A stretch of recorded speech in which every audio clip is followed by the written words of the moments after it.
மனுஷன் மாதிரி ஒரு மோசமான மிருகம் எதுவுமே கிடையாது. ஏன்னா பாம்பு ஒன்று எதிர்க்க வருதுன்னா நமக்கு தெரியும், பாம்பு கொத்தும்.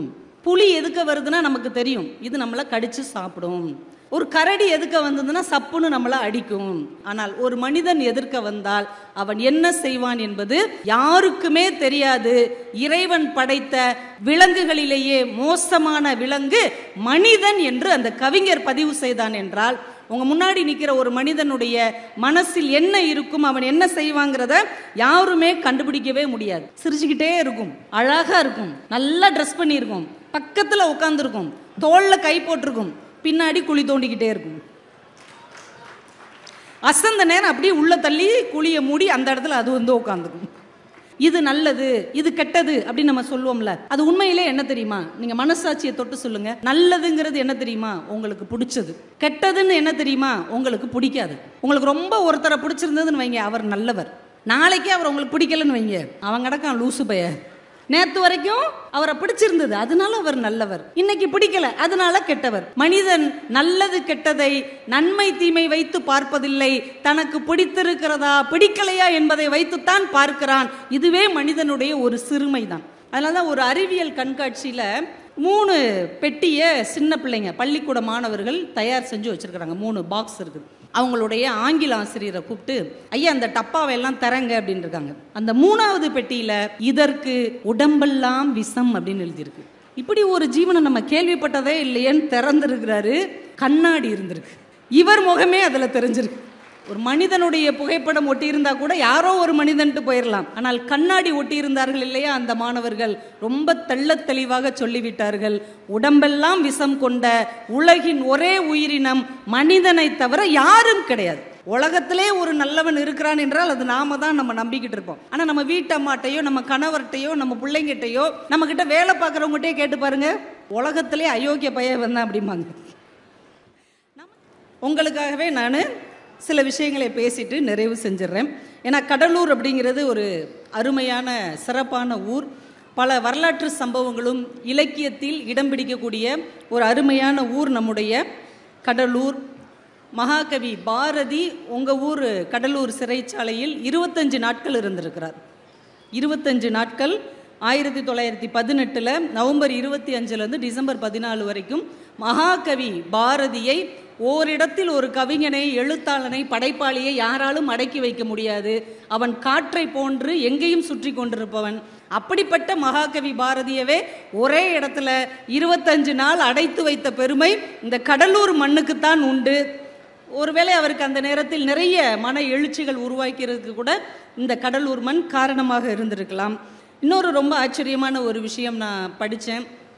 நம்முடைய கடலூரில் ஒரு பெரியார் சிலை இருக்கிறதா, அதுக்கு கீழே என்ன எழுதியிருக்குன்னு நீங்கள் கவனித்து பார்த்துருக்குறீங்களா? பெரியார் அவர்கள் மஞ்சக்குப்பத்தில் ஒரு கூட்டத்தில் பேசிட்டு திருப்பாதிரி புலியூர் ரயில் நிலையத்துக்கு ஒரு கைவண்டியில் வந்துட்டு இருக்கிறார். அவரை பிடிக்காத சில பேர் என்ன பண்ணியிருக்கிறாங்க, நான் இரவு நேரம் ஒரு செருப்பு எடுத்து ஒருத்தர் அவர் மேலே வீசிட்டார். அவர் கொஞ்சம் தள்ளி வந்ததுக்கப்புறம் தான் பார்க்குறார், தான் மேலே விழுந்தது ஒரு செருப்பு அப்படின்னு. அந்த வண்டிக்காரரை திருப்பி அந்த வழியாக போப்பா அப்படின்னு சொல்லி திருப்பி அந்த பக்கம் வர சொல்லி இறங்கி தேடி இருக்கிறார். கேட்கலையோ? சரி, இறங்கி தேடி இருக்கிறார். என்ன தேடுறீங்க அப்படின்னா, எப்படியும் ஒரு செருப்பை எரிஞ்சவன் இன்னொரு செருப்பை இங்கே தானே போட்டிருப்பாங்க, அதையும் எடுத்துக்கிட்டா யாராவது ஒருத்தங்களுக்கு பயனாக இருக்குமேன்னு அந்த செருப்பையும் தேடி எடுத்துட்டு பெரியார் போயிருக்கிறார். அதற்கு பின் 30 ஆண்டுகள் கழிந்தன. எந்த இடத்தில் அவர் மேல் செருப்பு வீசப்பட்டதோ அதே இடத்தில் டாக்டர் கலைஞர் கருணாநிதி அவர்கள் பெரியாருடைய சிலையை நிறுவினார். அதுக்கு கீழே எழுதியிருப்பாங்க, செருப்பொன்று வீசினால் சிலை ஒன்று முளைக்கும் என்று கலைஞர் அதில் எழுதியிருப்பார். வாழ்க்கையில் எந்த சூழ்நிலையில், எந்த இடத்தில் நாம் அவமானத்தில் குன்றி நின்றோமோ அந்த இடத்தில் நம்முடைய சிந்தனை சிறப்பானதாக இருந்தால் நாம் உயர்ந்து நிற்கக்கூடிய ஒரு வாய்ப்பை காலம் நமக்கு தரும் என்பதை இந்த கடலூர் மண்ணில் எழுப்பப்பட்ட பெரியார் சிலை நமக்கு உணர்த்தி கொண்டிருக்கிறது என்பதை இந்த நேரத்தில் நினைவுபடுத்தி, எல்லாருக்கும் ரொம்ப பிடித்த எழுத்தாளர், எழுத்துலகின் சிங்கம் என்று சொல்லக்கூடிய JK என்று அறியப்பட்ட ஜெயகாந்தன் அவர்கள் பிறந்த ஒரு அற்புதமான மண் இந்த கடலூர் மண். இங்கிருந்து பிறந்து வளர்ந்து போய் தான் இந்த தமிழ் இலக்கிய உலகத்தையே ஒரு ஆட்டி படைச்ச ஒரு ஜெயகாந்தனுடைய வாரிசுகளாக நீங்கள் அமர்ந்திருக்கிறீர்கள். அது ரொம்ப மகிழ்ச்சியாக இருக்கிறது. எனக்கு இன்னைக்கு என்ன தலைப்பு கொடுக்கப்பட்டிருக்கிறதுனா, மனிதன் மகத்தானவன்.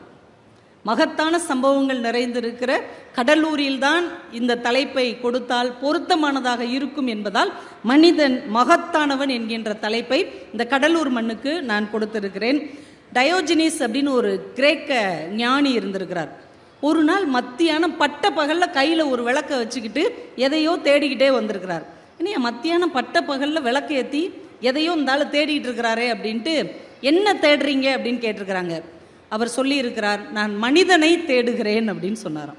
எவ்வளவு அர்த்தமுள்ள வரிகள். அவரும் ஒரு மனிதர் தான், கேட்டவரும் ஒரு மனிதர் தான்.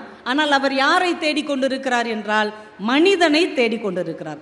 ஒரு ஆங்கில அறிஞர் ரொம்ப அழகா சொன்னார், மனிதன் எத்தனையோ கண்டுபிடிப்புகளை கண்டுபிடித்து விட்டான், ஆனால் அவன் மனிதனை மட்டும்தான் கண்டுபிடிக்க தவறிவிட்டான் என்று அவர் எழுதினார். இப்ப நம்ம எல்லாருமே மனிதர்களாகத்தான் இங்கே அறியப்படுகிறோம். ஆனால் மனிதனுக்குரிய தன்மையில், மனிதனுக்குரிய குணத்தில், மனிதனுக்குரிய மாண்போடு நாம் வாழ்கிறோமா என்பதுதான் இந்த தலைப்புக்கான ஒரு தேடலாக இருக்கும் என்பதை இந்த இடத்துல நான் சொல்லுகிறேன். யாரை பார்த்தாலும் என்ன கேட்போம், நீங்க யார், நீ யார், நீ யார் அப்படின்னு கேட்போம். என்னைக்காவது நான் யார் அப்படிங்கிற கேள்வியை நம்ம கேட்டிருக்கிறோமா? ஒரு நாள் நம்ம கேட்டதே இல்லை. நாம் நமக்கு பின்னால் முன்னால் பக்கத்தில் இருக்கிற உலகத்தை பார்க்கிறோமே தவிர நமக்குள்ளே ஒரு மனிதன் தூங்கி கொண்டிருக்கிறான். அவனை தேடி எழுப்ப வேண்டிய கடமை நமக்குத்தான் இருக்கிறது என்பதை நாம் யோசிப்பதே இல்லை. இந்த மனிதன் மகத்தானவன் அப்படிங்கிறத நிறைய பேர் சொல்லியிருக்காங்க. அவ்வை சொல்லியிருக்கிறாங்க, அரிது அரிது மானுடராக பிறத்தல் அரிது. மனுஷனா பிறக்கிறது பெரிய விஷயம்பா அப்படின்னு ரொம்ப கொண்டாடி இருக்கிறாங்க. ஆனால் ஒரு கவிஞன் ஒரு திரைப்பாடல் எழுதியிருக்கிறார், மனுஷ மாதிரி ஒரு மோசமான மிருகம் எதுவுமே கிடையாது. ஏன்னா பாம்பு ஒன்று எதிர்க்க வருதுன்னா நமக்கு தெரியும், பாம்பு கொத்தும். புலி எதுக்க வருதுன்னா நமக்கு தெரியும், இது நம்மளை கடிச்சு சாப்பிடும். ஒரு கரடி எதுக்க வந்ததுன்னா சப்புன்னு நம்மளை அடிக்கும். குரங்கு வருதுன்னா நம்மக்கிட்ட ஏதாவது சேட்டை பண்ணும், இதெல்லாம் தெரியும். ஆனால் ஒரு மனிதன் எதிர்க்க வந்தால் அவன் என்ன செய்வான் என்பது யாருக்குமே தெரியாது.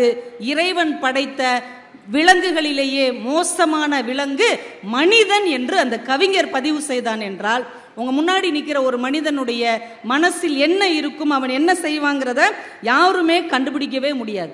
அப்படிப்பட்ட சூழலில் இருக்கும்போது இந்த மனிதனுக்கு எப்படிங்க டெஃபினிஷன் கொடுக்கிறது? மனிதன் எந்த நேரத்தில் எப்படி இருப்பான், எப்படி நடந்துக்கும் அப்படின்னு யாராவது சொல்ல முடியுமா? அடுத்தவரை விடுங்க, நாம எப்படி இருப்போம் நம்மளால சொல்ல முடியுமா? நமக்கே என்ன தோணும், நம்ம ரொம்ப நல்லவன், உலகத்திலே ஒரு நல்லவன் இருக்கிறான் என்றால் அது நாம தான் நம்ம நம்பிக்கிட்டு இருப்போம். ஆனால் நம்ம வீட்டு அம்மாட்டையோ நம்ம கணவர்கிட்டையோ நம்ம பிள்ளைங்கிட்டையோ நம்மக்கிட்ட வேலை பார்க்குறவங்ககிட்டே கேட்டு பாருங்க, உலகத்திலே அயோக்கிய பையன் வந்தான் அப்படிம்பாங்க. நமக்கே நம்மை பற்றி தெரியாத போது, நம் கூட இருக்கிறவர்களுக்கே நம்மை நாம் நிரூபிக்காத போது மனிதன் என்பவனை நாம் எப்படி கண்டுபிடிக்க போகிறோம் என்பது ஒரு பெரிய கேள்வி. ஏன்னா மனிதன் ரொம்ப ஆச்சரியமானவன். 2 பேர் காலில் கட்டு போட்டிருக்கிறாங்க, நொண்டிக்கிட்டே வர்றாங்க, எதுக்க சந்திச்சிட்டாங்க. ஒருத்தர் சொல்றாரு, இது 1999 கார்கில் போர் அப்படின்னு இருக்கார், காலத்தட்டு காமிச்சு. இது 1999 கார்கில் போர். அந்த ஆள் சொல்லியிருக்காரு, இது 2001 வாழைப்பழ தோல் அப்படின்னு இருக்காரு. அவர் எவ்வளவு பெருமையா இந்த போர்ல காலை இழந்தேன்னு சொன்னா அப்படியான ஆச்சரியப்பட்டுட்டு போறதை விட்டுட்டு இருந்தால் இது வாழைப்பழ தோல்ல அடிபட்டது. மனிதன் எந்த நேரத்தில் எப்படி பேசுவான், எப்படி நடந்துக்குவான் நம்மளால கண்டுபிடிக்கவே முடியாது. 1000 மனிதர்களை கொன்று குவித்து கொஞ்சம் கூட வருத்தப்படாத ஹிட்லர் கடைசி நேரத்தில் தான் வளர்த்த நாய்க்கு நஞ்சு கொடுத்து விட்டு ஏங்கி ஏங்கி அழுதாராம்.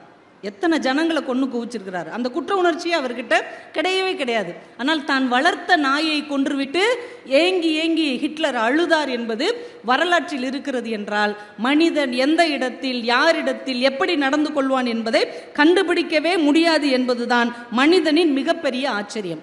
ஜி நாகராஜன் அப்படின்னு ஒரு எழுத்தாளர் இருக்கிறார். அவர் தான் மனிதனுக்கு ஒரு அழகான டெஃபினிஷன், ஒரு சிறப்பான வரைவிலக்கணம் தந்தார். மனிதன் மகத்தான சல்லிப்பயல் அப்படின்னு சொன்னார். மனிதன் மகத்தான சல்லிப்பயல். நல்லா யோசிச்சு பாருங்க, எந்த ஒரு மனிதனும் 100% நல்லவனாகவும் இருக்க முடியாது. எந்த ஒரு மனிதனும் 100% கெட்டவனாகவும் இருக்க வாய்ப்பே இல்லை. 90% கெட்ட மனிதன் கூட ஏதாவது ஒரு நல்லது செஞ்சிருப்பார். 100% நல்லவராக நாம நம்புகிற ஒரு மனிதன் கூட யாருக்கோ ஏதோ ஒரு தீமையை நிச்சயம் செய்திருப்பார். அப்போ ஒரு மனிதனுக்குள் மகத்தானவனும் இருக்கிறான், மோசமானவனும் இருக்கிறான். ரெண்டும் கலந்த கலவைதான் மனிதன் என்பதை மிக அழகாக ஜி நாகராஜன் என்கின்ற எழுத்தாளர் பதிவு செய்திருக்கிறார். சரி, இந்த மனுஷனுக்கு என்ன வரைவிலக்கணம் கொடுக்கலாம் அப்படின்னு கிரேக்க ஞானிகள்லாம் உட்காந்து ஒரு நாள் தீர்மானம் பண்ணாங்களாம். நீங்க நிறைய ஆங்கில வார்த்தை நம்ம படிப்போம் இல்லையா, டெஃபனிஷன் அப்படின்னு நீங்க படிக்கும்போது ஒன்று கிரேக்கத்திலிருந்து வந்திருக்கும், இல்லைன்னா லத்தீன்ல இருந்து அந்த வார்த்தை மருவி வந்திருக்கும். நிறைய வார்த்தைகளை இந்த உலகத்துக்கு கொடுத்த இந்த கிரேக்கம் மனிதனுக்கு வரைவிலக்கணம் கொடுக்கணும்னு முடிவு பண்ணிடுச்சு. காலையில் 9 மணிக்கு எல்லா அறிஞர்களும் ஒரு பொது இடத்துல கூடுனாங்க. மனிதனுக்கு இன்னைக்கு வரைவிலக்கணம் கொடுத்தே தீரணும் அப்படின்னு ஆளுக்கு ஒன்று சொல்றாங்க. மனிதன் அப்படிப்பட்டவன், மனிதன் இப்படிப்பட்டவன், யார் என்ன சொன்னாலும் அவன் அந்த எல்லைக்குள்ள அடங்கவே இல்லை. சரி, கடைசியாக ஒருத்தர் சொன்னார், நான் ரொம்ப எளிமையாக ஒரு வரைவிலக்கணம் சொல்கிறேன், இது மனிதனுக்கு கண்டிப்பாக பொருந்தி போகும், நீங்கள் எல்லாருமே ஒத்துக்குவீங்கன்னு நினைக்கிறேன். சரி சொல்லுங்க. உடனே அவர் சொன்னார், மனிதன் என்பவன் 2 கால் பிராணி, 2 கால் உள்ள ஒரு உயிரினம். ஆமாம் சரிதானே, எல்லா உயிரினமும் 4 காலோடு இருக்குது, மனுஷன் 2 காலோட இருக்கான், சபாஸ் இதோட முடிச்சுக்குவோம் அப்படின்னாங்க. ஒருத்தர் சொன்னார், ஒரு 5 நிமிஷம் இருங்க, அவசரப்படாதீங்க, இந்தா வந்துடுறேன்ட்டு ஓடி போனார். போயிட்டு 5 நிமிஷத்தில் கையில் எதையோ ஒரு துணியை வச்சு மறைச்சிட்டு வந்தார். என்னப்பா கொண்டு வந்திருக்கிற? டக்குன்னு அந்த துணியை எடுத்து காமிச்சார். உள்ள ஒரு கோழி இருந்தது. என்னது இது அப்படின்னாங்க. இதுதான் மனிதன் அப்படின்னார் அவர். எப்ப இது மனிதன் இல்லப்பா, கோழி. இல்லை, நீங்க என்ன வரைவிலக்கணம் கொடுத்தீங்க? மனிதன் என்பவன் 2 கால் கொண்ட பிராணி என்று சொன்னீர்கள் இல்லையா, இதுவும் 2 கால் கொண்ட பிராணி தான், அப்ப இதுவும் மனிதன் தானே அப்படின்னு. அப்போ கொஞ்சம் குறை இருக்கத்தான் செய்து. சரி இப்படி மாத்திக்குவோம், மனிதன் என்பவன் இறகுகளே இல்லாத 2 கால் பிராணி அப்படின்னு அந்த மனிதர் திரும்பவும் சொன்னார். இருங்க இருங்க அவசரப்படாதீங்க, இப்போ 5 நிமிஷத்தில் வந்துடுறேன்னு மறுபடியும் அவர் ஓடினார். திரும்ப எதையோ மூடி கொண்டு வந்தார். என்னன்னு திறந்து பார்த்தா அந்த கோழியில் உள்ள எல்லா சிறகுகளையும் அவர் பிடுங்கிட்டார். இப்போ சொன்னார், இதுதான் நீங்க சொன்ன சிறகுகள் இல்லாத 2 கால் பிராணி, அப்போ இதை மனிதன் நீங்க ஏற்றுக்கலாமா? கடைசியா எல்லா அறிஞர்களும் ஒன்று சேர்ந்து உட்கார்ந்து பேசி ஏக மனதாக ஒரு முடிவெடுத்தார்கள். ஒரு நாளும் மனிதனுக்கு வரைவிலக்கணம் கொடுக்கவே முடியாது, அதுதான் மனிதனுடைய சிறப்பு என்று அவர்கள் தீர்மானம் செய்தார்கள். வரைவிலக்கணம் தரவே முடியாது என்று வரைவிலக்கணம் தரப்பட்ட ஒரு உயிரினம் மனிதனாக மட்டும்தான் இருக்க முடியும். இதுக்கெல்லாம் கைத்தட்டலாம், ஒன்றும் தப்பு கிடையாது. எல்லாரும் தண்ணி பாட்டில் வாங்குறதுலையும் பரபரப்பாக இருக்கிறீங்க. நான் கொஞ்ச நேரத்தில் முடிச்சிருவேன், இல்லை கொஞ்சம் கவனித்து கேட்டால் தானே நம்ம எதாவது சொல்ல முடியும். மனிதனை எந்த அளவுகோலுக்குள்ளேயும் நம்மளால் அடக்கவே முடியாது. அவன் ரொம்ப விசித்திரமானவன், நம்ம ரொம்ப வினோதமானவனாக இருப்பான். மனிதனை கண்டுபிடிக்கிறதே ரொம்ப கஷ்டம். அதனால தான் ஒரு அறிவியல் கண்காட்சியில் 3 பெட்டியை சின்ன பிள்ளைங்க பள்ளிக்கூட மாணவர்கள் தயார் செஞ்சு வச்சுருக்குறாங்க. 3 பாக்ஸ் இருக்குது. அவங்களுடைய ஆங்கில ஆசிரியரை கூப்பிட்டு, ஐயா அந்த டப்பாவை எல்லாம் தரங்க அப்படின்னு இருக்காங்க. முதல் டப்பாவில் என்ன எழுதியிருக்குன்னா, இதற்கு பல்லில் விஷம் அப்படின்னு எழுதியிருக்குது. அவர் என்னது இதுன்னு டக்குன்னு திறந்து பார்த்தா உள்ள ஒரு பாம்பு படம் ஒட்டியிருக்கிறாங்க. ஆமாம் இதுக்கு பல்லில் விஷம் சரிதான் அப்படின்ட்டு அடுத்த டப்பாவை திறக்கிறார். அதில் என்ன எழுதியிருக்குன்னா, இதுக்கு கொடுக்கில் விஷம் அப்படின்னு எழுதியிருக்கு. அப்போ இது என்னவா இருக்குன்னு திறந்து பார்க்குறார், ஒரு பெரிய தேள் உருவப்படம் வரைஞ்சிருக்கிறாங்க. ரொம்ப சரி. அந்த 3வது பெட்டியில் இதற்கு உடம்பெல்லாம் விஷம் அப்படின்னு எழுதியிருக்கு. இப்படி ஒரு ஜீவனை நம்ம கேள்விப்பட்டதே இல்லையேன்னு திறந்துருக்கிறாரு. கண்ணாடி இருந்திருக்கு, இவர் முகமே அதில் தெரிஞ்சிருக்கு. ஒரு மனிதனுடைய புகைப்படம் ஒட்டி இருந்தா கூட யாரோ ஒரு மனிதன்ட்டு போயிடலாம். ஆனால் கண்ணாடி ஒட்டி இருந்தார்கள் இல்லையா அந்த மாணவர்கள், ரொம்ப தெள்ளத் தெளிவாக சொல்லிவிட்டார்கள், உடம்பெல்லாம் விஷம் கொண்ட உலகின் ஒரே உயிரினம் மனிதனை தவிர யாரும் கிடையாது. இது ஏன் சிறப்புனா, உடம்பெல்லாம் அது விஷம் வச்சிருக்குங்கிறத யாருக்கும் சொல்லாது. சிரிச்சுக்கிட்டே இருக்கும், அழகா இருக்கும், நல்லா ட்ரெஸ் பண்ணியிருக்கும், பக்கத்தில் உட்காந்துருக்கும், தோளில் கை போட்டிருக்கும், பின்னாடி குழி தோண்டிக்கிட்டே இருக்கும். அசந்த நேரம் அப்படியே உள்ள தள்ளி குழியை மூடி அந்த இடத்துல அது உட்காந்துக்கும். மனிதனை யாராவது கண்டுபிடிக்க முடியுமா? மனிதனுடைய சிந்தனையை யாராவது எடுத்து பார்க்க முடியுமா? அதனால தான் மேடம் சொன்னதுனால சொல்கிறேன். கரிசல் காரிங்கிற பேரில் நான் ஒரு கவிதை தொகுப்பு போட்டிருக்கிறேன். அதில் நான் ஒரு கவிதை எழுதினேன். எனக்கு பின்னால் நீ தோண்டிய குழியில்தான் மரமாக வளர்ந்தேன் நான். தள்ளி விடுறதுக்கு ஒரு மனிதன் இருந்தா தூக்கி விடுறதுக்கு ஒரு மனிதன் இல்லாமலா போய்விடுவான். அந்த நம்பிக்கையில் தான் இன்னும் இந்த உலகம் சுற்றி கொண்டே இருக்குது. மனிதன் 3 வகையானவர்கள் அப்படின்னு ஒரு புத்தகத்தில் படித்தேன். ஒரு மனிதன் எப்படி இருப்பாங்களாம், சர்க்கரை பொம்மை மாதிரி இருப்பாங்களாம். நீங்கள் சர்க்கரை பொம்மையை ஒரு தண்ணிக்குள்ளே போட்டால் என்ன ஆகும்? தானும் கரைஞ்சு அந்த தண்ணீரையும் இனிமையாக்கி விடும். சில மனிதர்கள் களிமண் பொம்மை மாதிரி இருப்பாங்களாம். அவங்கள தண்ணிக்குள்ளே போட்டிங்கன்னா அது தானும் கரைஞ்சி அந்த தண்ணியவும் சகதியாக்கிடும். இன்னும் சில மனிதர்கள் பஞ்சு பொம்மை மாதிரி, அவங்கள தண்ணிக்குள்ளே போட்டிங்கன்னா அவ்வளோ தண்ணியவும் தானே உறிஞ்சிக்கிறோம். இந்த மனிதர்கள் 3 வகைதான். ஒன்று, தான் மட்டும் நன்றாக வாழ வேண்டும் என்கின்ற சுயநலம் கொண்ட மனிதர்கள். இன்னொரு வகையான மனிதர்கள் தானும் கெட்டு இந்த சமூகத்தையும் கெடுக்கின்ற மனிதர்கள். இன்னொரு வகையான மனிதர்கள் தானும் சர்க்கரையாக இனித்து இந்த சமூகத்திற்கும் இனிமையை தரக்கூடிய 3வது வகை மனிதர்கள். நாம் எந்த இடத்திற்கு பயணம் போகிறோம் என்பதை நமக்கு அளவுகோலாக கொடுப்பவைதான் இலக்கியம் என்பதை நாம் புரிந்து கொள்ள வேண்டும்.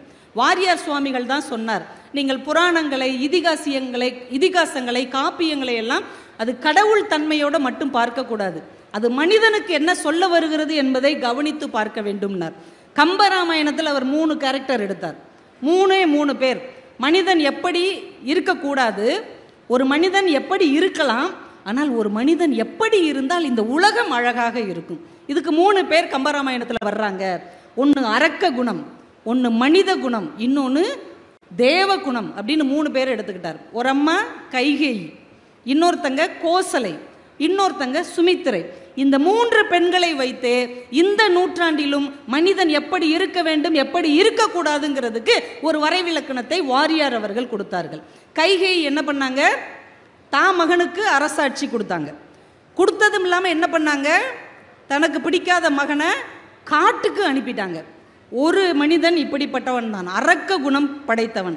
தான் நல்லா இருக்கணும், அடுத்தவன் நல்லா இருக்கவே கூடாது. இப்படி மனுஷங்களை நீங்கள் உங்கள் வாழ்க்கையில் பார்த்துருப்பீங்க. நல்லா யோசிச்சு பாருங்க. இப்படி யாராவது ஒரு மனிதர் உங்கள் வாழ்க்கையில் என்னைக்காவது ஒரு நாள் உங்களை குறுக்க கடந்து போயிருப்பார். அவர் மட்டும்தான் நல்லா இருக்கணும், மற்றவங்க யாரும் நல்லா இருக்கவே கூடாது. இது ஒரு குணம். இன்னொரு குணம் கோசலை. அவங்க என்ன பண்ணாங்க? பரதன் ஆட்சி செய்யட்டும், அவன் ராமனை விட நல்லவன், ஆனால் ராமன் ஏன் காட்டுக்கு போகணும், அவன் வீட்டில் இருக்கட்டும், பரதன் ஆட்சி செய்யட்டும். இது நம்மளை மாதிரி நடுத்தர மனிதர்கள். நானும் நல்லா இருக்கணும், மற்றவர்களும் நல்லா இருக்க வேண்டும் என்கின்ற மனித குணம்.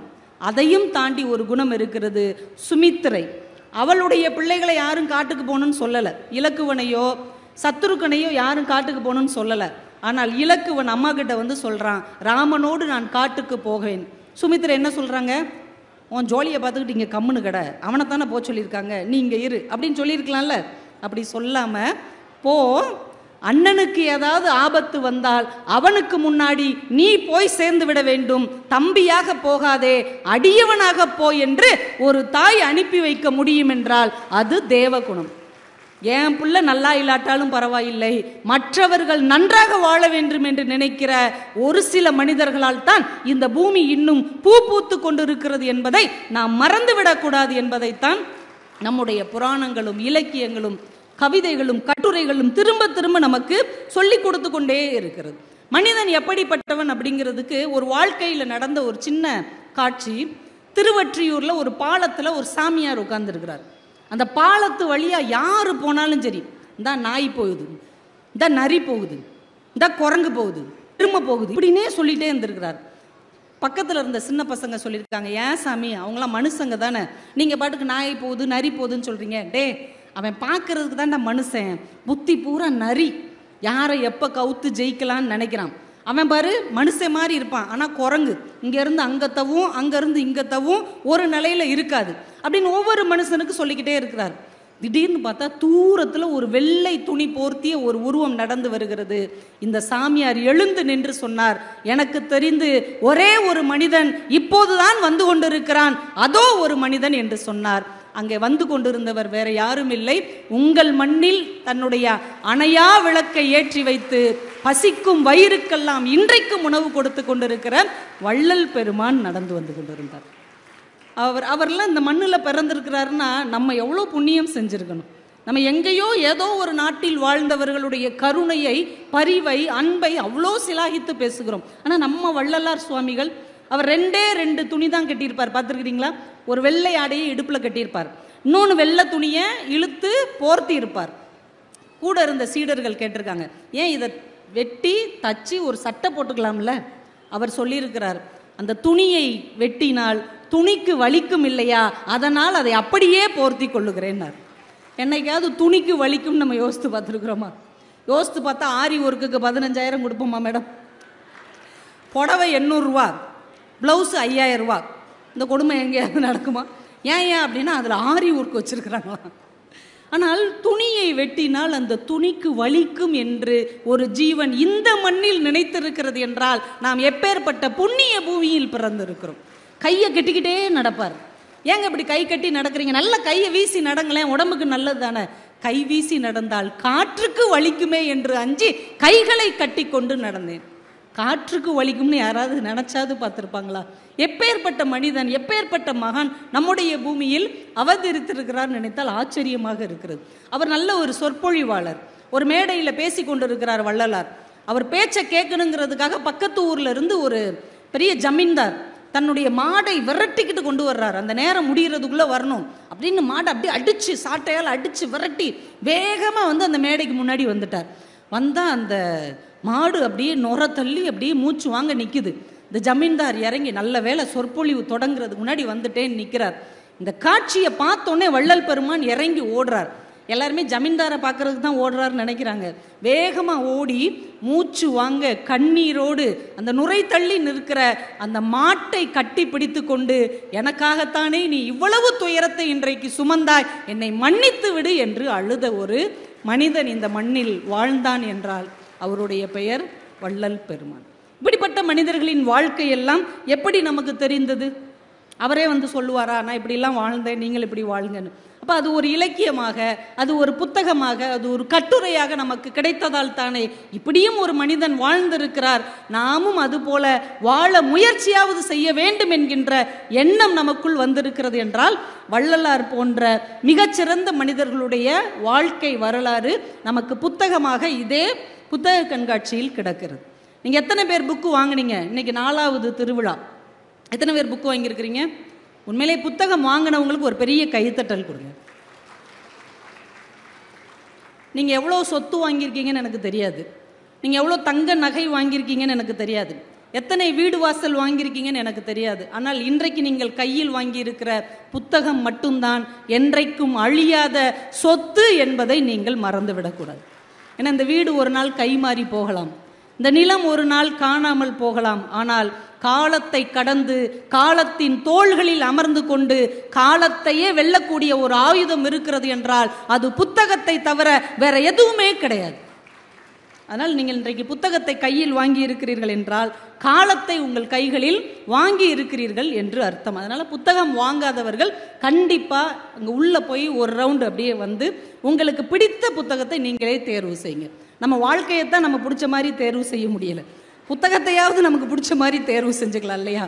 எனக்கு இந்த எழுத்தாளர் ரொம்ப பிடிக்கும், எனக்கு இந்த கவிஞர் ரொம்ப பிடிக்கும், எனக்கு இவருடைய கவிதை ரொம்ப பிடிக்கும், இவருடைய சிறுகதை ரொம்ப பிடிக்கும் சொல்லுவதற்காவது நமக்கு ஒரு வாய்ப்பு கிடைச்சிருக்குல்ல. அதனால் இந்த வாய்ப்பை நீங்கள் தவற விடாமல் பயன்படுத்தி கொள்ள வேண்டும். ஏன்னா ஒரு சின்ன கவிதை, ஒரு சின்ன சம்பவம், ஒரு சின்ன கட்டுரை, ஒரு சின்ன வார்த்தை கூட நமக்கு ஒரு மிகப்பெரிய தரிசனத்தை தரக்கூடிய ஒரு ஆச்சரியமாக மாறக்கூடும். ஏன்னா நம்ம மனிதர்கள் என்ன சொல்வோம்? நல்லது கெட்டது தெரிஞ்சு நடந்துக்கணும், இது நல்லது இது கெட்டது அப்படின்னு நம்ம சொல்லுவோம்ல. அது உண்மையிலே என்ன தெரியுமா? நீங்கள் மனசாட்சியை தொட்டு சொல்லுங்க. நல்லதுங்கிறது என்ன தெரியுமா? உங்களுக்கு பிடிச்சது. கெட்டதுன்னு என்ன தெரியுமா? உங்களுக்கு பிடிக்காது. உங்களுக்கு ரொம்ப ஒருத்தரை பிடிச்சிருந்ததுன்னு வைங்க, அவர் நல்லவர். நாளைக்கே அவர் உங்களுக்கு பிடிக்கலன்னு வைங்க, அவன் கிடக்கான் லூசு பைய. நேற்று வரைக்கும் அவரை பிடிச்சிருந்தது அதனால அவர் நல்லவர், இன்னைக்கு பிடிக்கல அதனால கெட்டவர். மனிதன் நல்லது கெட்டதை நன்மை தீமை வைத்து பார்ப்பதில்லை, தனக்கு பிடித்திருக்கிறதா பிடிக்கலையா என்பதை வைத்துத்தான் பார்க்கிறான். இதுவே மனிதனுடைய ஒரு சிறுமைதான். ஒரு கடல் இருந்திருக்கு, ஒரு கடல்ல ஒரு இளம் பெண் கொஞ்ச நேரம் போய் கால் நனைச்சிருக்கிறா. திடீர்னு பார்த்தா ஒரு கொலுசை காணும். தேடி தேடி பார்த்தா அது எள்ளோ கொண்டு போயிடுச்சு. உடனே அந்த கடற்கரையில் எழுதுறா, இந்த கடல் ஒரு திருடன் அப்படின்னு எழுதி வச்சுட்டு போயிட்டான். அந்த கடல் அதை அழிச்சிருச்சு. கொஞ்ச நேரம் கழிச்சு ஒரு மீனவன் அன்னைக்கு நிறைய மீன்களோட கடற்கரைக்கு வர்றான். இந்த கடல் ஒரு வள்ளல் அப்படின்னு எழுதி வச்சுட்டு போறான். அதையும் கடல் அழித்து விட்டு போனது. சிறிது நேரம் கழித்து ஒரு சின்ன குழந்தை ரொம்ப நேரம் அங்கே விளையாடிட்டு இந்த கடல் ஒரு தோழன் அப்படின்னு எழுதி வைத்து விட்டு போனது. அதையும் கடல் அழித்து விட்டு போனது. ஒரு துறவி பார்த்தார், எதையும் தனக்குள் ஏற்றுக்கொள்ளாமல் அந்தந்த கருத்தை அப்படியே அழித்துவிட்டு செல்லுகிற இந்த கடல் தான் உண்மையான துறவி என்று அவர் எழுதி வைத்து விட்டு போனார். அதையும் கடல் அழித்து விட்டு போனார். இப்போ கடலூரில் வாழுகிற மக்கள் எந்த ஒரு சலனமும் இல்லாமல் இந்த வாழ்க்கை நமக்கு என்ன தந்திருக்கிறதோ அதை உள்வாங்கிக் கொண்டு அடுத்த கட்டத்திற்கான பயணத்தை நல்ல வழியில் செல்வதற்கு நாம் கற்றுக்கொள்ள வேண்டும். எவ்வளவு அழகழகான கவிதைகள் நமக்கு கிடைத்திருக்கிறது. லிங்குசாமின்னு ஒரு டைரக்டர் இருக்கிறார், ஒரு இயக்குனர் இருக்கிறார்ல, ரன் படம்லாம் எடுத்தவர். நல்லா இருக்கும் அவருடைய படம், வேட்டை படம்லாம் நல்லா இருக்கும். சமீபத்தில் அவருடைய ஒரு கவிதை பற்றி அவரே சொன்ன ஒரு பேட்டி நான் பார்த்தேன். பர்வீன் மேடத்துக்கு அந்த பேட்டி சொல்லியிருந்தார். என்ன கவிதைனா, திடீர்னு அவருக்கு தோணுச்சான் ஒரு குட்டி கவிதை. குழந்தை செய்தது என்னவோ கப்பல் தான், குழந்தை செய்தது என்னவோ கப்பல் தான், விமானமாக மாற்றியது காற்று. புரியுதா? அந்த குழந்தை கப்பல் செஞ்சு விளையாடிக்கிட்டு இருக்கு. வேகமாக ஒரு காத்தடிச்சு அந்த கப்பல் என்ன ஆயிடுச்சு, பறந்துருச்சு. அது விமானமாக மாறிவிட்டது. இது ஒரு குழந்தையின் செயலுக்காக எழுதப்பட்ட கவிதை நீங்கள் நினைக்கிறீங்களா? குழந்தை செய்தது என்னவோ கப்பல் தான், விமானமாக மாற்றியது காற்று. நாம் ஏதோ ஒரு மூலையில் நமக்கு கிடைத்த ஒரு வாய்ப்பை பயன்படுத்திக்கிட்டு நம்ம வாழ்ந்துட்டு இருப்போம். திடீர்னு காலம் ஒரு காற்றாக மாறி நம்மை ஒரு மிகப்பெரிய உயரத்துக்கு கொண்டு போய் வைக்கும் இல்லையா? அந்த தருணத்தை இந்த குழந்தையின் வாயிலாக அவர் கவிதைப்படுத்தி இருக்கிறார். இன்னொரு கவிதை எனக்கு ரொம்ப பிடிச்சிருந்தது. அவர் ஷூட்டிங் இடைவெளியில் உட்கார்ந்துட்டு இருக்கிறார். அவர் கலட்டி போட்ட செருப்பு மேலே ஒரு எறும்பு ஏறி இறங்கி போயிருக்கு. இப்போ இதை நம்ம பார்த்தா என்ன செய்வோம்? நம்ம செருப்பு மேலே ஒரு எறும்பு ஏறி இறங்கி போச்சுன்னா அப்படின்னு எடுத்து எறும்பை தட்டி விட்டு செருப்பை நம்ம பக்கத்தில் வைப்போம். இது தானங்க உலக வழக்கம். ஆனால் அந்த கவிஞர் என்ன எழுதுகிறார்? லிங்குசாமி என்கின்ற இயக்குனருக்குள் இருக்கக்கூடிய கவிஞன் எழுதுகிறார், செருப்பில் ஏறி பார்த்து காலுக்கு பொருந்தாததால் இறங்கி செல்லுகிறது எறும்பு. எப்படி யோசிச்சிருக்காரு? அது ஏறி போட்டு பார்த்துருக்கு, இது நமக்கு சரியில்லை, இது நமக்கு சேரலைன்னு இறங்கி போயிடுச்சான். எப்படி யோசிக்கிறாங்க பாருங்க. ஒரு சின்னஞ்சிறிய உயிரினத்துக்குள் இவ்வளவு பெரிய சிந்தனையை ஏற்றி வைக்கிற ஒரு கவித்துவமான மனது இருந்தால் போதும், எத்தனை தோல்விகளையும் கடந்து வெற்றியை நோக்கி நம்மால் பயணிக்க முடியும் என்பதை ஒவ்வொரு கவிதையும் நமக்கு கற்றுக் கொடுத்து கொண்டே இருக்கிறது. இதே எறும்பை வச்சு முத்துலிங்கம் என்கின்ற கனடாவில் இருக்கக்கூடிய எனக்கு ரொம்ப ரொம்ப பிடித்த எழுத்தாளர் ஒன்று எழுதியிருப்பார். அவர் கதையில் ஒருத்தன் கனடா நாட்டுக்கு வீசா வாங்கிறதுக்காக, அகதி வீசா வாங்கிறதுக்காக அந்த விசாரணை ஆபீசருக்கு முன்னாடி கதறிக்கிட்டு இருப்பான். ஏன்னா அகதிகளுக்கு ஆதரவு கொடுக்குற ஒரு நல்ல நாடு என்றால் அது கனடா தான்.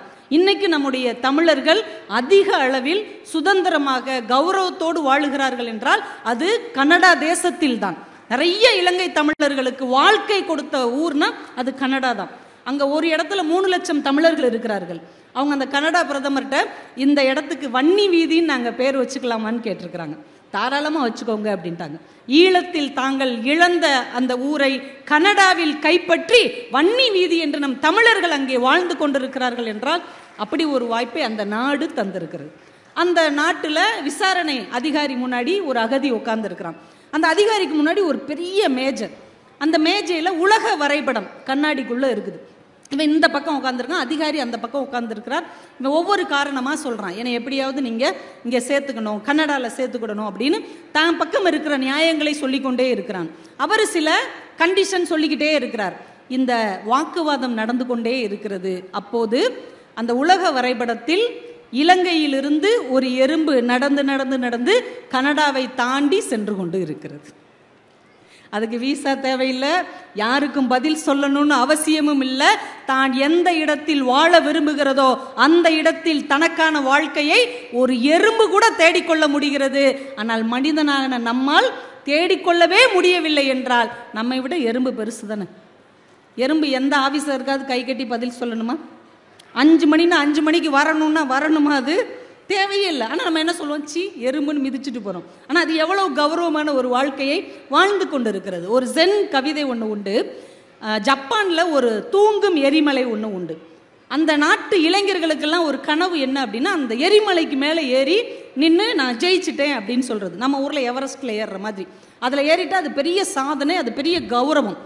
ஒரு இளைஞன் அந்த ஃபியூஜி அப்படிங்கிற எரிமலை மேலே ஏறிட்டான். கஷ்டப்பட்டு ஏறி மேலே ஏறி நின்று பெருமிதமாக நான் ஜெயிச்சிட்டேன் அப்படின்னு கத்திக்கிட்டே கீழே பார்க்குறான். அவன் கால்களை தாண்டி ஒரு எறும்பு அது பாட்டுக்கு போயிட்டே இருக்கு. அதுவும் எரிமலையில் ஏறிடுச்சு. உயரத்தை தொட்டு விட்டது. அது யாருக்கிட்டையும் பெருமைப்படுத்தலை, அது யாருக்கிட்டையும் கர்வப்படலை, அது சர்வசாதாரணமாக போய்கொண்டிருக்கிறது. அந்த கணத்தில் அந்த இளைஞன் ஒரு ஜென் துறவியாக மாறினான் என்று அவர் வாழ்க்கை வரலாறு சொல்லுகிறது. ஒரு சாதாரண எறும்பு சர்வசாதாரணமாக செய்கிற ஒரு செயலை பெரிய பெருமை என்று மனிதன் நினைத்து கொண்டிருக்கிறோம். இப்போ மனிதன் எப்படிப்பட்டவன் நமக்கு தெரியுதா? அவன் மகத்தானவன் இல்லை. சின்ன சின்ன உயிரினங்கள் செய்யக்கூடிய சாதாரண செயலை கூட சாதனையாக நினைக்கக்கூடியவனாக இந்த மனிதன் இருக்கிறான் அப்படிங்கிறது ஒரு பெரிய ஆச்சரியம். இன்னொன்று, இந்த இலக்கியம் நமக்கு என்ன கற்றுத்தருகிறது அப்படின்னு நம்ம யோசிச்சோம்னா, நிறைய நேரங்களில் நம்மளுடைய குணம் எப்படி இருக்குது தெரியுமா? எது நமக்கு தேவையோ அதுக்கு முக்கியத்துவம் தர்றதில்லை. இதனால் ஞாபகம் வச்சுக்கோங்க. எது நமக்கு தேவையோ அதுக்கு நாம் முக்கியத்துவம் தருவதில்லை. எது நமக்கு தேவையில்லையோ அதற்கு நாம் அதிக முக்கியத்துவம் தருகிறோம். இது உண்மையா இருந்தால் கைத்தட்டுங்க, நான் உங்களுக்கு நிரூபிச்சு காட்டுறேன். நீங்க வீட்டுக்கு பலசரக்கு வாங்கணும், அதெல்லாம் ஒரு லிஸ்ட்டில் எழுதுங்க. முன்னாடிலாம் பலசரக்கு கடையில், அண்ணாச்சி கடையில் வாங்கும்போது ஒரு பேப்பரில் எழுதிட்டு போவோம்ல, அதே மாதிரி எழுதுங்க. ஒரு 10 பொருள் எழுதிட்டு டிபார்ட்மெண்டல் ஸ்டோருக்கோ இல்லை பெரிய ஷாப்பிங் மாலில் உள்ள அந்த கடைக்கோ போங்க. போய் பர்ச்சேஸ் பண்ணுங்க. திரும்பி வீட்டுக்கு வாங்க. எத்தனை பொருள்னு எண்ணி பாருங்க. குறைந்தபட்சம் 25 பொருள் வாங்கிட்டு வந்திருப்பீங்க. நீங்கள் எழுதிட்டு போனது 10 பொருள், நீங்கள் வாங்கிட்டு வந்தது 25 பொருட்கள். அந்த மீதி 15 பொருளில் பாதி பொருள் உங்களுக்கு தேவையே இல்லாதது, இன்னும் பாதி பொருள் இப்போதைக்கு தேவைப்படாதது, இன்னும் மீதி பொருள் எப்போதைக்கும் தேவைப்படாதது.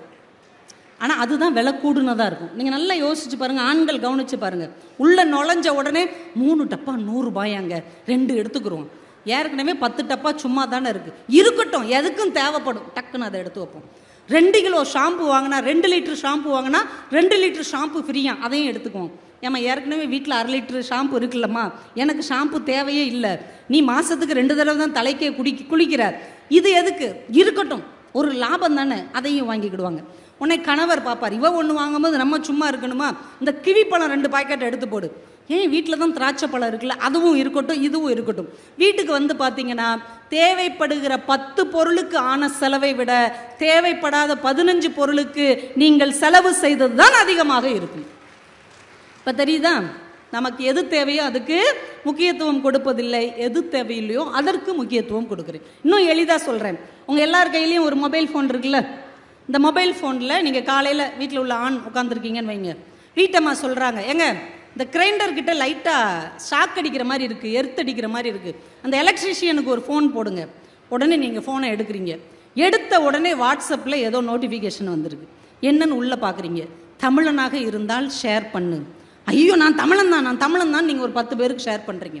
பார்த்தா இன்னொரு நோட்டிஃபிகேஷன் வந்திருக்கு, நீ இந்தியனாக இருந்தால் இதை ஷேர் பண்ணு, ஐயோ நான் இந்தியனும் தான் அப்படின்னு மறுபடி நீங்கள் ஷேர் பண்ணுறீங்க. இன்னொரு பதிவு, நீ மனிதனாக இருந்தால் இதை 100 பேருக்கு ஷேர் பண்ணு, உடனே நம்ம மனிதனாக இருக்கிறோங்கிறத நிரூபிக்கிறதுக்கு 100 பேருக்கு ஷேர் பண்ணிடுவோம். அப்புறம் பார்த்தா ஃபேஸ்புக்கில் யாரோ ஒரு பதிவு போட்டிருப்பாங்க, அதுக்குள்ளே புகுந்து அவங்கக்கிட்ட திட்டி லைக் பண்ணி ஹார்ட் போட்டு அது ஒரு 1/4 மணி நேரம் ஓடிடும். அப்புறம் ரீல்ஸ் எடுத்து பார்த்து, என்னம்மா இந்த பொண்ணு டான்ஸ் ஆடுது, அழகா ஆடுது இப்படின்னு ஒன்றா பார்த்துட்டு வெளியே வந்தீங்கன்னா 40 நிமிஷம் ஆயிருக்கும். ஆனால் எதுக்கு இந்த ஃபோனை எடுத்தீங்கன்னு உங்களுக்கு மறந்து போயிருக்கும். எதுக்கு எடுத்தோன்னு யோசிச்சுட்டு இருக்கும் போதே அந்த அம்மா கேட்கும், எலக்ட்ரிஷியனுக்கு ஃபோன் பண்ணிங்களா, இதை பண்ணிகிட்டு இருக்கேன்.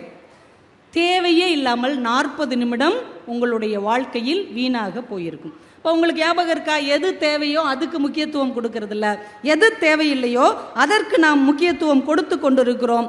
அதை நமக்கு நினைவுபடுத்துவது இலக்கியமாக இருக்கிறது. நீங்கள் கொஞ்சம் அந்த நேரத்தில் புத்தகத்தை கையில் வைத்து கொண்டீர்கள் என்றால் இந்த வாழ்க்கை அர்த்தமுள்ளதாக மாறும். இந்த மொபைல் வர்றதுக்கு முன்னாடியும் ஒரு வாழ்க்கை நம்ம வாழத்தானே செஞ்சோம். இந்த மொபைல் வர்றதுக்கு முன்னாடி நம்மளாம் வாழலையா?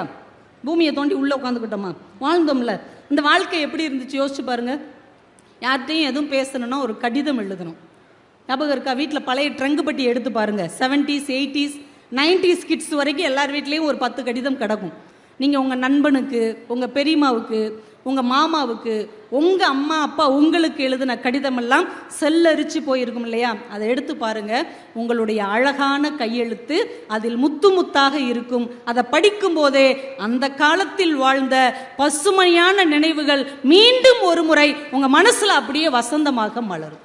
எப்படியெல்லாம் வாழ்ந்தோம், எப்படி ஒரு வாழ்க்கை நமக்கு வரமாக வாய்க்கப்பட்டிருந்தது அப்படிங்கிறத யோசித்து பார்க்கும்போது இன்னைக்கு வாழுகிற வாழ்க்கையின் அர்த்தமின்மை நம்ம ரொம்ப சோகத்தில் கொண்டு போய் ஆழ்த்தக்கூடியதாக இருக்கும். நானும் நிறைய எடுத்து வச்சிருக்கேன், ஆனால் நேரத்தின் அருமை கருதி நான் டக்குன்னு ஒரு 3 விஷயம் சொல்லிட்டு முடிச்சிடுறேன். சரிங்களா? ஓகேவா? டீல் இல்லையா? பேசி தொலைன்றீங்களா? பேசுன்றீங்களா? சரி, ரைட். நாரும்பு நாதன் அப்படின்னு ஒரு எழுத்தாளர், எங்கள் திருநெல்வேலியை சேர்ந்தவர். ரொம்ப அற்புதமான ஒரு மனிதர். ஒரு வங்கியில் வேலை பார்த்து ஓய்வு பெற்றவர். நெல்லை புத்தக கண்காட்சிக்காக அவ்வளவு மெனக்கிடக்கூடிய ஒரு நல்ல எழுத்தாளர், ஒரு நல்ல கவிஞர். ஒரு 10-15 நாளைக்கு முன்னாடி அவர் இறந்து போயிட்டார். திடீர்னு ஹார்ட் அட்டாக் வந்து. அவர் ஒரு புத்தகத்தில் கையெழுத்து அப்படின்னு ஒரு கதை எழுதியிருக்கிறார். அந்த கதையை படித்த உடனே நீங்கள் அப்படியே ஒரு வாழ்க்கையில் ஒரு ரிவைன் பண்ணி போவீங்க பாருங்கள். முருகேசன் ஒருத்தர், சுருக்கமாக சொல்லிடுறேன், முருகேசன் ஒருத்தர் பேங்க்கில் கிளர்க்காக இருக்கிறார். திடீர்னு ஒரு நாள் பார்க்குறாரு, ஒரு வயதானவர் பென்ஷன் வாங்குகிற சலான் எடுத்துக்கிட்டு இவர் முன்னாடி வந்து, தம்பி இந்தாங்க அப்படின்னு நீட்டுறார். பார்த்தவுடனே இவருக்கு பக்குன்னு இருக்குது. ஏன்னா இவருடைய ஆங்கில வாத்தியார். 7ஆம் வகுப்பு படிக்கும் போது இங்கிலீஷ் சொல்லி கொடுத்தவர். இப்போ முடி நரைச்சா கூட நம்ம வாத்தியாரை நமக்கு ஞாபகம் இருக்கும், வாத்தியாருக்கு தான் நம்மளை ஞாபகம் இருக்காது. நமக்கு நம்ம டீச்சரை சாரை நல்ல ஞாபகம் இருக்கும். படக்குன்னு இவர் இருந்துச்சு, சார் சங்கர் நாராயணன் சார் தானே? ஆமாப்பா.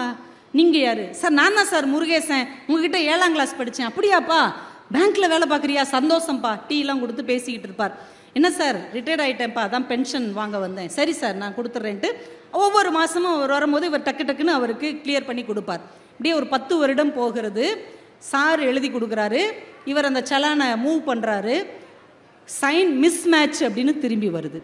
உடனே இவர் மேனேஜர்கிட்ட போய், சார் அவர் என்னுடைய ஆசிரியர் தான், வயசானவருங்கிறதுனால ஏதோ சைன் மிஸ் மேட்ச் ஆகுது, நான் வேணா அதுக்கு கடிதம் எழுதி தர்றேன், நீங்கள் வந்து தயவு செஞ்சு இதை ஓகே பண்ணணும். சரிப்பான்னு அவர் ஓகே பண்ணுறார். இதே மாதிரி 1 தடவை 2 தடவை 3 தடவை நடந்துருது. மேனேஜர் சொல்லிட்டார், இனிமேல் அந்த மாதிரி பண்ண முடியாதுப்பா, ஒவ்வொரு தடையும் சைன் மிஸ் மேட்ச் ஆனால் அதை அக்செப்ட் பண்ண முடியாது, நீ உங்கள் சார்கிட்ட சொல்லிடு. சார் பக்கத்தில் இவர் சொல்கிறதுக்காக போகிறாரு. இவர் 7ஆம் வகுப்பு படிக்கும் போது நடந்த சம்பவம் ஞாபகம் வருது. ஏன்னா கையெழுத்துக்காகவே பெரம்படி வாங்கினவர் இவர். கோழி கிண்டுன மாதிரி கிண்டுவார் முருகேசன்.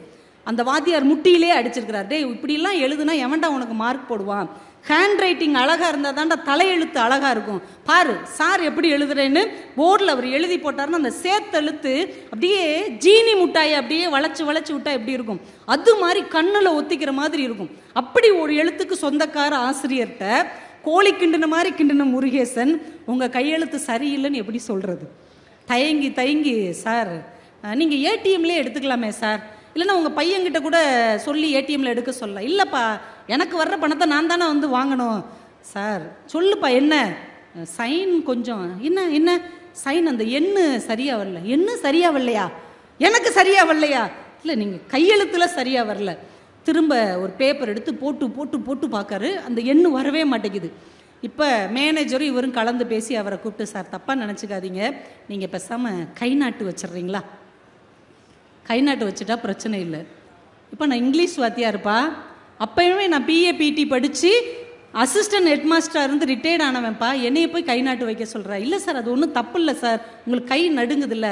இல்லை நான் வேணா வீட்டுக்கு போய் 1 வாரம் நல்லா ப்ராக்டிஸ் பண்ணிவிட்டு அப்புறமேட்டி வரட்டுமா அப்படிங்கிறார்.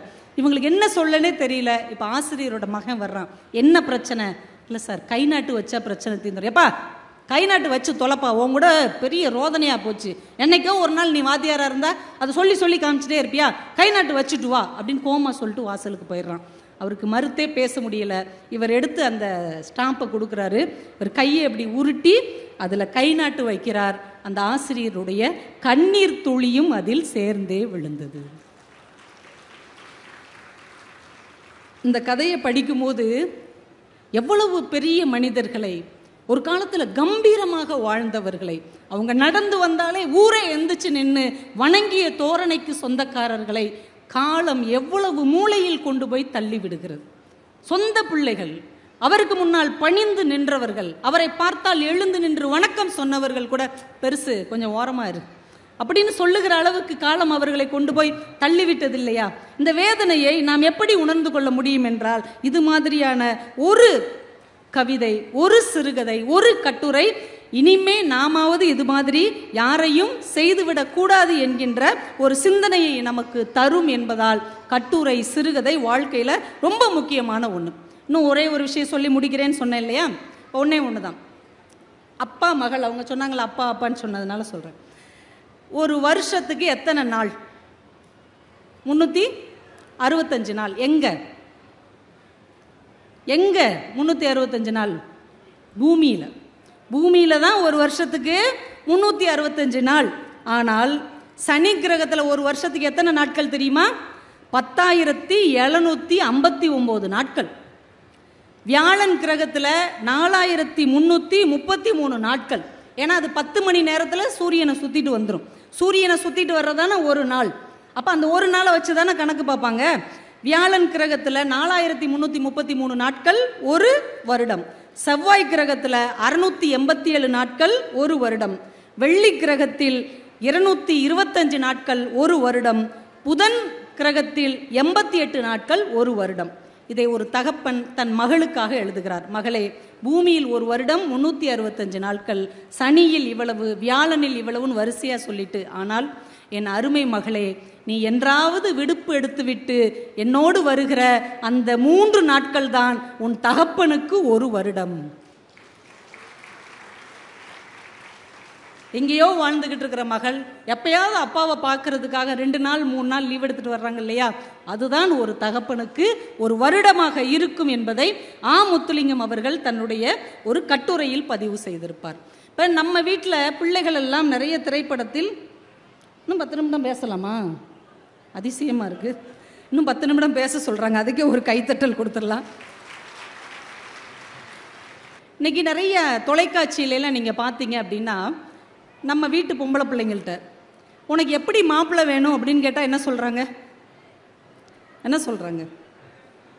இல்லை எப்படி உன் கல்யாணம் நடக்கணும்னு சொன்னால் என்ன செய்கிறாங்க? என்னுடைய வருங்கால கணவன் ஹெலிகாப்டரில் வந்து இறங்கணும். 365 நாள் கட்டுறதுக்கு 365 புடவை பீரோவில் இருக்கணும். எங்கள் அப்பா எனக்கு 500 பவுனு போடணும். கொஞ்சம் கூட பூச்சநாச்சமே கிடையாது.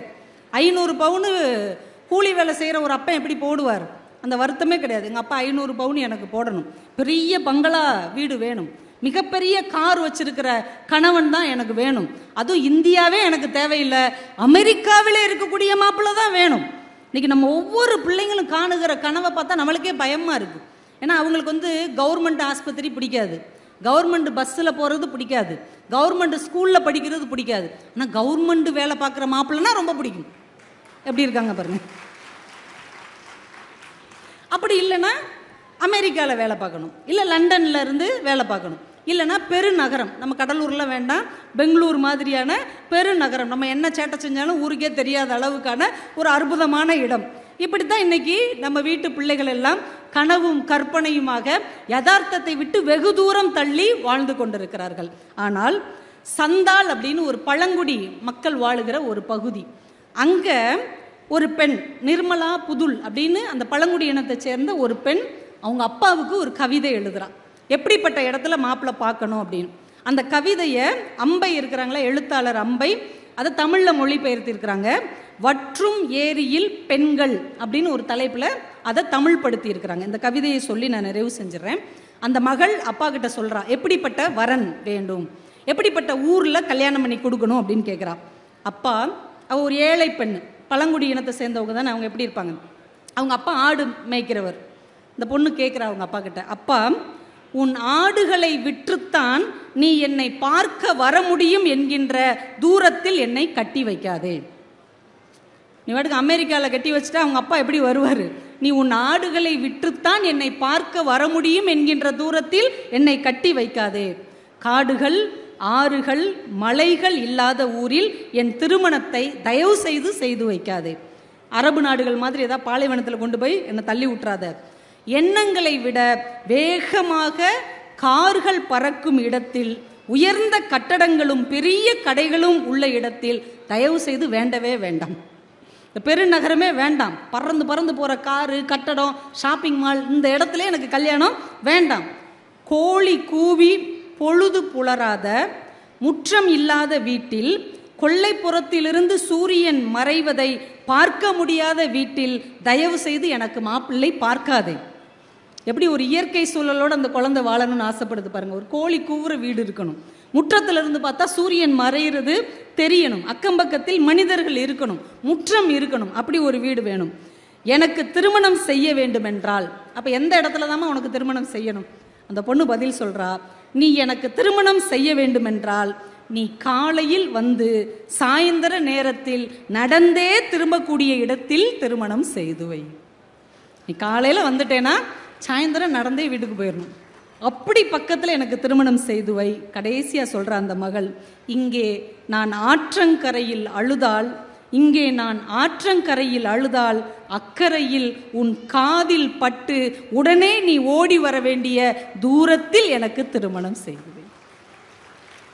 ஆத்தங்கரையில் உட்காந்து இந்த மக அழுதா அக்கறையில் இருக்கிற அப்பாவுக்கு கேட்கணும், ஐயோ என் பிள்ளைக்கு என்னமோ ஏதோன்னு அவர் ஓடி வந்து மகளை பார்க்கக்கூடிய தூரத்தில் இந்த திருமணத்தை செய்து வைக்க வேண்டும் என்று ஒரு பழங்குடி இனத்தின் பெண் தன் தகப்பனிடம் கேட்கிறாள் என்றால், அவள் திருமணத்திற்கு மட்டும் வாழ்க்கையை தேடவில்லை. எங்கே சென்றாலும் தன் தகப்பனை பிரியாத இடத்தில் வாழ வேண்டும் என்கின்ற எண்ணம் ஒரு காலத்தில் நம் பெண் பிள்ளைகளுக்கு இருந்தது. ஆனால் இன்னைக்கு நம்ம பிள்ளைங்க ஆசைப்படுறத பார்த்தா இனிமே இவங்க மூஞ்சில முழிக்கவே கூடாது.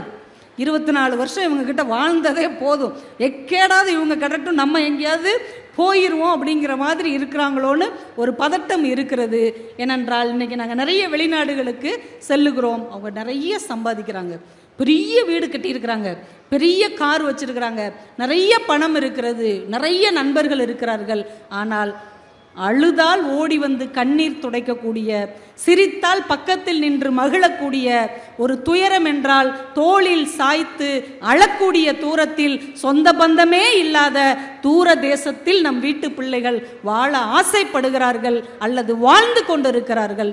இதையெல்லாம் தாண்டி பக்கத்தில் இருந்தால் கூட நம்ம அம்மா அப்பாவோடு இருக்க வேண்டும் என்கின்ற ஆசை கொண்ட பிள்ளைகளுமாக நம் பிள்ளைகள் வளர வேண்டும் என்று இந்த நேரத்தில் இலக்கியம் நமக்கு காட்டுகிற நல்ல ஒரு வாழ்க்கை முறையை, மனிதன் மகத்தானவன் என்பது எப்போது தெரிகிறது என்றால், எப்போது அவன் அன்புக்கும் பாசத்துக்கும் கருணைக்கும் பரிவுக்கும் அடிபணிந்து வாழுகிறானோ அந்த நேரத்தில் தான் இந்த மனிதன் மகத்தான மனிதனாக மாறுகிறான் என்று சொல்லி, அப்படி ஒரு வாய்ப்பை இலக்கியமும் புத்தகமும் நமக்கு தருவதால் இந்த புத்தக திருவிழாவை நீங்கள் மிக சிறப்பாக பயன்படுத்தி கொள்ள வேண்டும். இதை நன்றாக நடத்தி கொண்டிருக்கிற பப்பாசி நிறுவனம், மாவட்ட நிர்வாகம், பள்ளி கல்வித்துறையை சார்ந்த அத்துணை நல்ல உள்ளங்களுக்கும், இவ்வளவு பொறுமையாக கைத்தட்டி ரொம்ப மகிழ்ச்சியோடு உற்சாகமாக கேட்ட என் அன்பிற்கினிய கடலூர் மண்ணை சார்ந்த என் சகோதர சகோதரிகளுக்கும் நன்றிகளையும் வணக்கங்களையும் சொல்லி விடைபெறுகிறேன். நன்றி, வணக்கம்.